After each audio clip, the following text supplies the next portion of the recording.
Hey everyone, welcome back to Bachelor Happy Hour. I'm Joe. And I'm Serena. And we are back to recap. The Woman Tell All. There you go. That's what I was looking for. Season That's of what I the was Golden searching Bachelor. for. Yes. And what an episode it was, huh? I liked that they had new furniture. That was the first thing I noticed. They had new chairs that were all the women were sitting in. And when we filmed our tell-all, we were in chairs that looked cool but felt terrible to sit in for 8 hours while we were recording. And they were in these like cozy plush purple chairs last night, and they had like a new couch and everything. So that excited me. I didn't notice that. You never notice the furniture. This is like the third time I feel like I've brought up furniture. And that's interesting because I am someone that would notice the furniture. Yeah, because I'm very furniture alert. You are. You're very into interior design. Yeah. But yeah, that's what I noticed in the opener. What did you think of the episode? I thought it was fine. Yeah. I don't think there was anything like. I think they started off pretty hot. Debbie came for Nicole, which always makes for some interesting TV, but that got shut down pretty quickly. And then there really wasn't. It was more. I just felt like it was. We were watching just everyone like, hey, we actually love Mel. Like, he's great, and Mel's a great guy. Yeah, I think the best tell-alls are the ones where there's a lot of drama in the season, and then there's also drama after the season, like things online or things that happen, like post-filming that can come to the surface and be talked about, or if the lead does like some crazy things that the girls or the guys get to watch back and kind of address. You need a bunch of contestants to want to clear their name. Yes. At the tell-all. Yeah. They need to go in there like fuck or ruin someone else's name. Yeah, but there has to be more of that. Yeah. Because even when the tension. lead, I don't want kumbaya. Even when the lead like messes up, sometimes it's just like, okay, now we're all just bashing the lead. But when it's like, when there's chaos amongst the cast, yeah. and then there's also chaos with the lead, then you have a lot. Then you have a lot to talk about. But let's kick this off from the beginning, which we kind of get right into it. We get right into it. We introduce all the women. Your favorites are back. The first thing that happened that kind of threw me off was the weird vibrator bit. Yeah. And then how about how she's like, anyone want to try? It's like, yeah, I was like, we don't need to share that. Like, you can keep that to yourself. Yeah. And I thought, like, you know, she did a cute job of like trying to deliver it. Like, obviously it's a joke. It's all meant to be a joke. It just felt like it really came out of nowhere. Like, it'd be different if she had made a comment or if like, she was the vibrator woman on the show. For example, like Katie Thurston. Katie Thurston came out of the limo on her season of The Bachelor as a contestant with a vibrator. Okay, yeah. Then so if she came to the tell-all and then like made a joke about like, oh yeah, like my hips have been so sore from like the cheerleading date, but like I've got my like handy dandy like massager to like help me, like that's funny because it like ties in. Yeah. I don't know if I like missed something, if she made a joke or like something happened on the show that I missed, but it just felt like it literally came completely out of nowhere. Yeah, it would be like if I showed up at the tell-all with like handcuffs. Yeah, and you started making like a sex joke. I'd be like, what? Like grocery store Joe? Like, yeah, like that what? Makes no sense. Totally. Yeah. It just, I couldn't make it make sense in my mind. And like, that's not a knock to her, but like, it was just so random. I like couldn't wrap my head around why it was happening. Yeah. Anyway, we then dive into, you know, everyone had a great time. They all love each other. They're all best friends. And we move into kind of the real reason why we're here, which is to talk about the Nicole drama. That's really the only drama that happened this entire season. She came in strong too. She what did she say? She had a line. She said, I wrote it down. She said that, you know, her and Mel had this kind of like palpable chemistry, which I agree. Like we saw that they did have great chemistry. That they, you know, when they were making out, everyone fell away. But then she felt like she was the trailblazer of the group. That's what it was. And that she kind of was the first of the pack to step out and kiss Mel. And she is like starting the trend, I guess, of that. And then because she did it, everyone else felt more comfortable. Wait, hold on. When you refer to yourself as a trailblazer, yes, you are saying what exactly? You're saying like I blazed the trail. Like no one else felt comfortable or ready I took to charge do this, and I did it, and then everyone else followed in my footsteps. Okay. Like That's what I assumed. Yes. Yeah, like she's a leader essentially. I wanted Jesse to be like, show of hands, who feels like Nicole was a trailblazer? Because I feel like the only person calling herself that is her, and I would be very curious to know if the women agreed with her or not about that statement.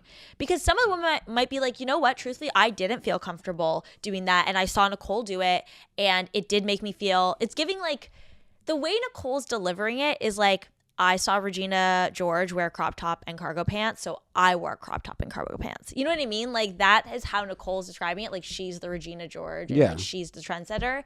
And I'd be really curious if the women agreed or disagreed, because it's like, is she delusional or is she right? Well, she clearly believes that, but nobody, I don't think anyone really interjected and said like you weren't. Totally, but no one interjected and said you were. Yeah, but I feel like if they were going to jump in, it should have been like, for them staying quiet, I think they kind of think she was. I don't know, because then a lot of them, I feel like later on were saying that the reason that they all felt so comfortable to kiss Mel and like take charge was because what Kathy and Susan said to them on the sleepover date. How about we pan to Kathy and Susan when they mentioned that Nicole said the women of last season weren't as good looking. I know. I was so satisfied by that, because I've constantly been thinking about Kathy and Susan's reaction to that comment. So the fact that they were in the audience while they were addressing it, I kind of wish they like brought them up. Like bring Kathy and Susan into the hot seat. Like let's talk about it. But I think a lot make Nicole say it to their face. I think a lot of the women still had Nicole's back in a sense that they, regardless of all the crazy shit she did on the show, she clearly still liked Mel. Like, I don't think you could take that away from her. I think a lot of people are kind of like, oh, yeah, whatever. You were there to be like an influencer. But the truth is, I think if Mel would have picked her at the end, I could still see them being together. I agree. I think that she doesn't strike me as someone that's going to like go after a guy that she doesn't think is attractive and a fit for her. Yeah. Like I do think that they had chemistry, and I do think that they liked each other. I think that was genuine. We get into the lemon bar situation. The women kind of say that Nicole was the baker of the group. She was the head chef, but she had so many people help her make those lemon bars that she should have like shouted out the other women. Which I thought was funny, because I do feel like it looked like Nicole literally didn't do anything and like took all the credit, but it sounds like she did kind of like spearhead the charge with the lemon bars. Sure. I mean, the fact that this is the drama of the season was like who cooked the fucking who baked the lemon bars. Also, like, I can't remember the last time I had a lemon bar, but I really enjoy lemon bars. I know. And when I was at the time, thinking about that. At the time that I had a lemon bar, I didn't really enjoy them. I was just more like I only like chocolate for dessert. Right. But like now I feel like my taste buds have changed throughout the years, and I feel like I would really enjoy like a really well done lemon bar. Okay, well, I bought stuff to make pumpkin cookies today, but if it doesn't work out between you and I, you can go for Nicole and get her lemon bars. I mean, gee, that was aggressive, but okay. After the lemon bar thing, Debbie kind of pops off on Nicole. She basically says, you did not empower us, you dismissed us, and if you want to be an influencer, you're not going to be if nobody likes you. Which I was like, whoa, that's cutthroat, Debbie, but I kind of liked it. You know, I just for the drama, just for the entertainment, just for the television purpose, like it was nice to see someone kind of say like, hey, like we were friends and everything you said really hurt and disappointed me. And I think that Nicole's apology was genuine. Yeah, I think it was genuine. I think it's all, I don't have an issue with her calling her out and doing that, because she clearly did hurt her. And well, yeah, and it's like we watched the show and all these women have stuff to say like about Nicole. Like Robin is literally going to Mel saying like she's not here for the right reasons, but then no one has shit to say to Nicole when we're all sitting at the tell-all. Like someone speak up. Like I know you all have a problem with her. Or I know at least a few of you do. Like Robin, like you got nothing to say now? Like you had a lot to say to Mel on camera. Like someone say something. Yeah. Don't you think? Yeah, I think a lot of them could have also like made up after the show, and they are older, so they're much more mature. So I could see a lot of that just not carrying over. Like I could see Rob and her could have definitely had a conversation and cleared it up, and then it's squashed. Yeah. Because we're grown ups at this point. We're not gonna do that. I know. I guess like as a human, I'm happy for them, and I obviously don't want to see Nicole get demolished by a group of women, and I'm happy that they're friends, and if they made up, I think that's fantastic. As a viewer, I'm just looking for a little more zest on my screen. I know. I can tell you're coming in hot on this podcast. I know. Well, Carol basically said, I think that's enough roasting, and put it to bed. Yeah. So I think it ended on a positive note. I think everyone's gonna be friends, which is great. Honestly, I think the one thing that the women could bitch to Nicole about, where I think Nicole was like, "Oh, that's you're saying a lot with doing that," was at the end when she said like it's not going to work out with who you pick. So just so you know, because you're essentially saying like this is all like bullshit and like it's me and the rest of them. It's just not going to work. Yeah, I think that Nicole was just like shamelessly shooting her shot and was like, I still think I'm the best person in this room for you. Yeah. And I think that you're wrong. But good for her. I mean, if anyone has a right to be upset about that, it's whoever he ends up with. Yeah. Because she was obviously speaking about the 3 or 4 women that were still there. Yeah. Which is, I think, what Debbie was kind of so hurt about.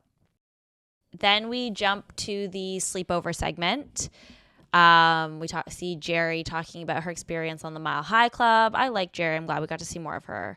And we talk about Kathy and Susan giving advice to the women. Anything there? I mean, yeah, I like Jerry. I thought that was a fun story. Kathy and Susan giving advice. I mean, I hope Kathy's listening to this, but neither of them won their season, so so I don't know, No, I'm joking. But yeah, I thought it was nice. I mean, like here, like exactly, like after the Debbie Nicole drama, like we don't really have much. No, because even none of the breakups were that crazy. Oh, but let's talk about some of the hot seats. Yeah, we had Cheryl. Yeah. Who I think the highlight of that hot seat was the fact that her son Tyson and her grandkids were in the audience. Yeah, her grandkids were cute. Thought that was super sweet. Obviously, a big part of her story that she shared on the show was her experience with her son and her son's father. And, her love for her son really like shined through. She was heartbroken. About Mel? Yeah. I know. Yeah, like she was. She really probably thought she was going to win. Maybe. Yeah. I mean, she had like the first one-on-one date.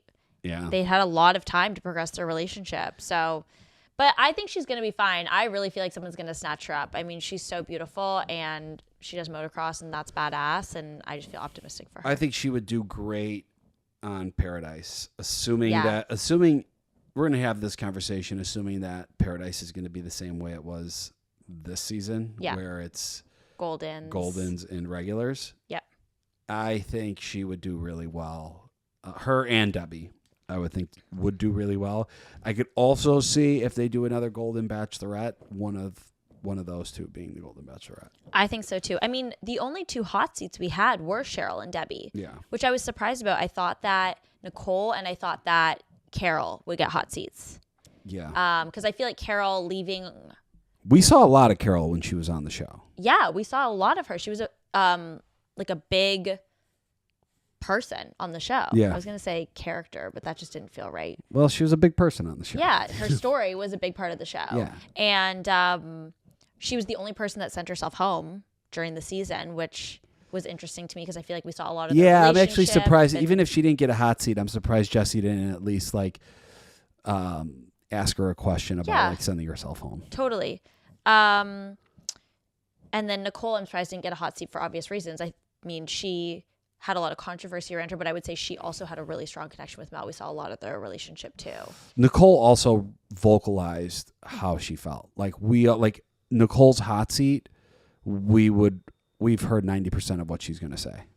Right, because she was so open on the show and they like showed a lot of Yeah, it feelings. just, even at the beginning of the show, she's like, I was the trailblazer. Like, I think I stepped up. I think Mel really liked me. I think I did a lot of things and the women followed, and that's how I feel. Yeah, that's true.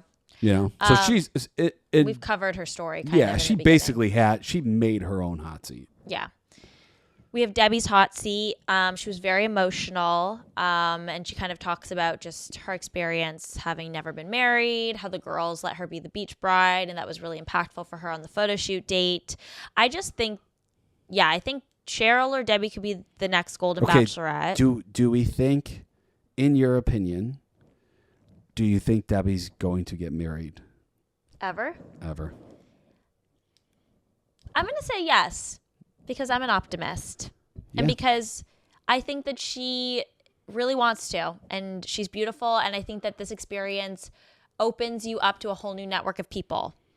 Yeah. And I think she's now allowed herself to be vulnerable, which, not saying she wasn't before, but I think that's just going to help even more. I think so too. Because I feel like she got close with Mel. And it probably made her feel like, oh, wow, I'm realizing how much I want this. And it sounds like, it's been something that's been a desire, but more on the back burner for her in life with her career and everything. And maybe now she'll push forward to finding her person.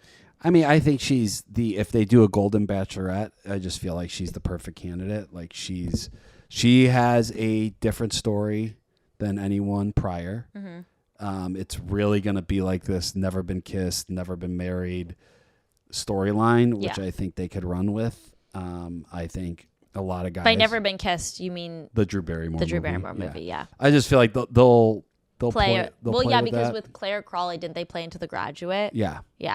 So I could see that. I think a lot of guys would love to be on her season. Mm-hmm.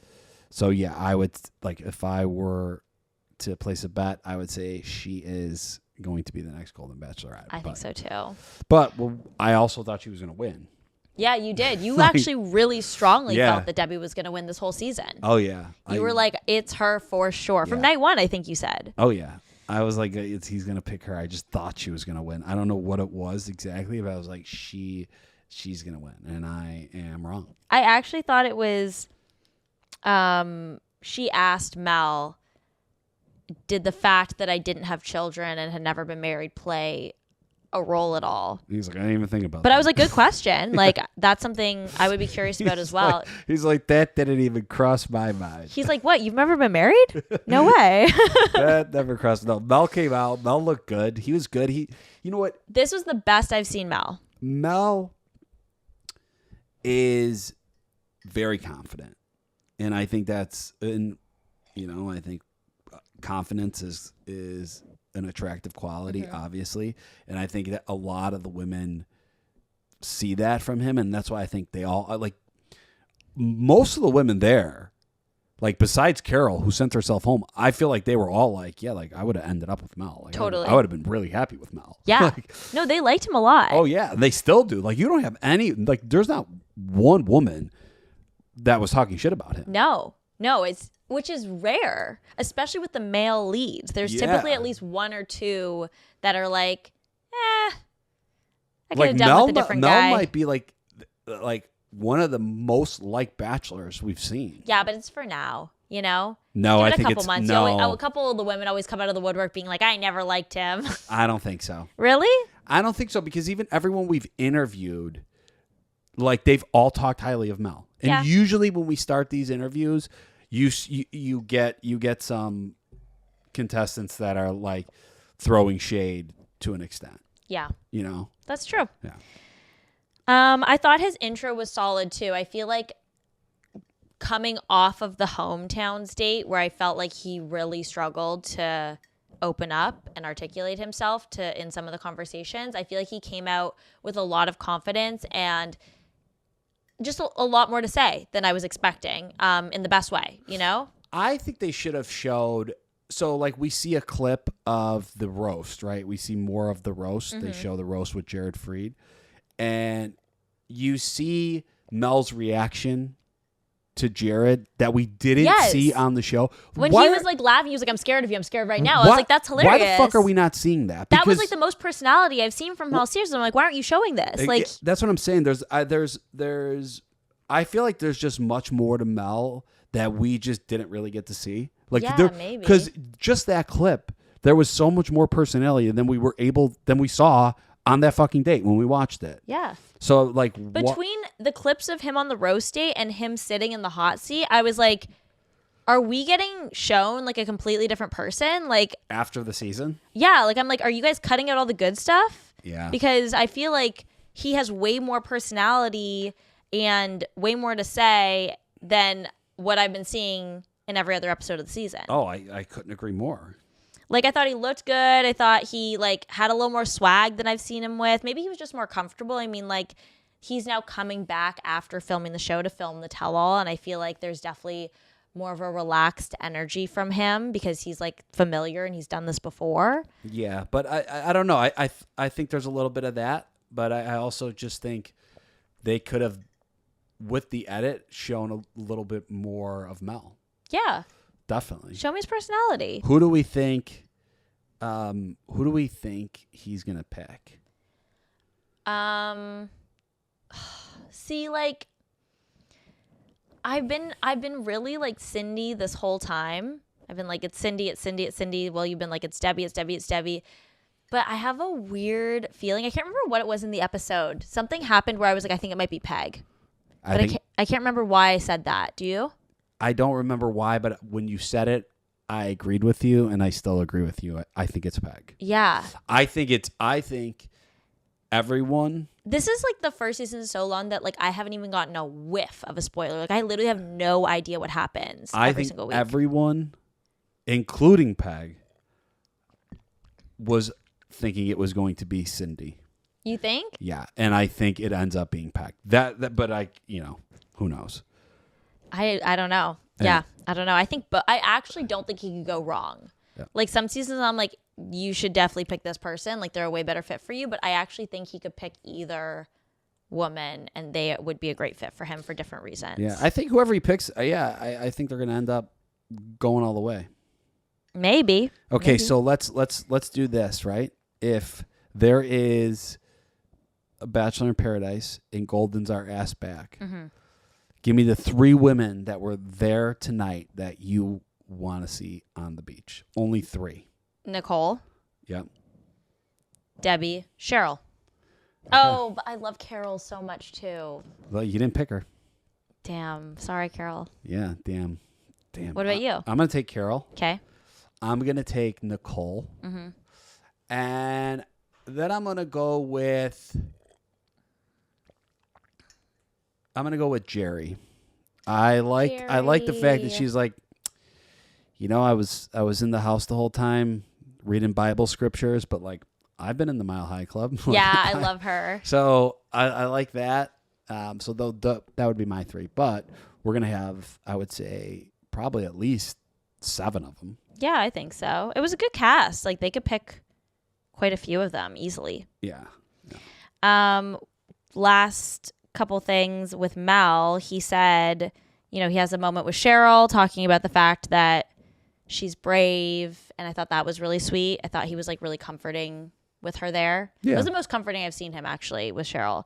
And then Nicole got really emotional. You think he's like the most stoic individual of all time? I don't necessarily think that's who he is, but I think that's how he comes across this season. Okay. Don't you? But I don't think that's who he is. No, like I'm happy to see these sides of him. I don't think we've been given footage of him acting this way, even though I'm sure it exists. Yeah. And that's been hard because you want to connect with the lead. You want to root for the lead. And I feel like I'm not getting a lot of different sides of him until, honestly, Women Tell All. And I feel like I've gotten a lot of different sides of him in this episode. I strongly believe that you should not be the lead of this show unless you have been a contestant or like Taylor Frankie Paul, for instance. Right. She's television experience, reality TV, couple years, she'll be fine. She'll be fine. But I do think you need a little bit of that. You need a little bit of that experience because it makes such a difference. Yeah, it's just not easy to be yourself in front of fucking cameras. And like 10 people. When you're just thrown in to be the lead of the show. Yeah. But one thing about Mel that like, and I remembered this when we saw the clip of him and Jared Freed, is he is a fan of the show. Like he legit watches the show. Like he's not a guy. Yeah, he said that to us. He watches the show. He listens to Jared Freed. Like he actually, like those are the things that I feel like we were missing. Does he watch the show? Yeah, he said that. That he's a fan of the show? Yeah, he said that. Oh. He told us that. I thought he said like a few years ago he used to watch it. No, he's watched seasons of the show. Okay, yeah. What do you think about Jared being in the audience? Yeah, it makes sense. Great. Yeah. I thought it was fine. I thought the roast date was like kind of maybe their strongest group date of the season. Could have did without the lemon bar joke, but the lemon bar joke really threw me off when he was like, I got a lemon bar baking in my pants for these ladies. And I think it threw the ladies off too. Honestly, I mean, I laughed. I was like, whoa, Jared. I laughed. Took a risk with that one. I laughed. It was funny. But yeah, I thought it was fun to see him back in the audience. I think Jared's very entertaining and like really gets the show. He also it's fun watching somebody that wants to be there. Mm-hmm. Like he wants to be part of it. It's not like he's just like, oh, collecting a paycheck. Like he wants to do it. It's fun. He enjoys it. Yeah, and they had a lot of like extra footage from that date that usually I'm like, okay, I don't need to see this unseen footage, but I actually was down for the unseen footage from that date because I felt like there's a lot of funny parts. Like when he was helping Robin and he was like reading off jokes and she was just like deadpanning him the whole time. It's like, this is like talking to my mother. Yeah, it was so funny. Very funny. We will actually have Monica B, who in our opinion and Jared's opinion was one of the stars of the roast date, on this week for an interview. And we will also have Amy. We're going to do a little split-see episode. So we'll be chatting with both of them if you want to tune into that. What did you think about the teaser for the rest of the season? We only have 2 episodes left. We have Fantasy Suites, and then we have the finale. Remind me of the teaser. Basically, they're going to Antigua. Yes. It's Peg, Cindy, and Mel. Yep. And it seems like Peg and Cindy are both like kind of trying to pull a little bit more out of Mel. We see Cindy say something along the lines of, I kind of want my guy to feel like he's been struck by lightning and can't live without me, which... Same. Love that from her. And then Peg says, like, I don't have another 5 to 7 years to waste on, like, a nothing relationship. Like, basically both of them saying, like, I want to feel like you feel like I am your fucking girl and you're going to live the rest of your life with me. Yeah, interesting. I mean, who knows? Maybe he picks no one.